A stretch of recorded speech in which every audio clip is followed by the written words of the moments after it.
आज हम लोग के 10.1 मिलियन फॉलोअर हो गए हैं। तो इसके लिए बहुत-बहुत धन्यवाद। आप सभी लोगों को बहुत-बहुत शुक्रिया। हाय हरदेव जी, अरविंद नेगी जी, हाय बसंत जी,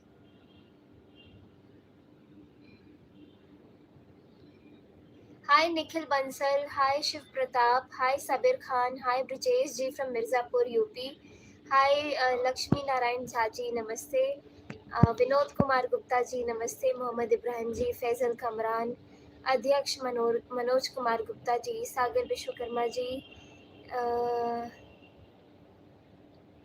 जुक्ताधिकारी जी नमस्ते, प्रतीक शुक्ला जी, संजुक्ता सोनी जी, रविंद्रनाथ सरकार जी, रविंद्र खंद्रिका जी, सैफ खान जी, रोहित राज जी, बाबू जी, मोहम्मद इब्राहिम जी फ्रॉम हैदराबाद, वैष्णवी फ्रॉम नागपुर।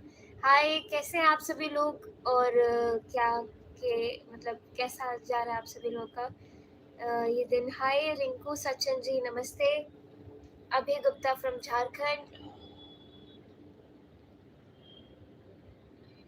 तो आज है 11 तारीख और 11 अप्रैल के दिन मतलब मैं आने वाली थी नागपुर, लेकिन नहीं हो पाया of course due to Covid. और सिचुएशन बहुत ख़राब हो रही है महाराष्ट्र में भी और यहाँ पे दिल्ली में भी और हर जगह। तो पार्शियल लॉकडाउन्स भी लग रहे हैं। दिल्ली में भी ऐसा रात के 10 बजे के बाद पूरा कर्फ्यू लग जाता है। तो यही सब है। लेकिन अभी हम लोग hi Sandia from South Africa, thank you for watching. Hi Sunil Tanwar ji, hi Baba ji from Pakistan. तो मैं आ रही हूँ 15 तारीख को बिहार और 16th को मैं आ रही हूँ बेगूसराय। उसके बाद मैं आ रही हूँ रांची ऑन द 25th। हाय के पी दत्ता जी, के पी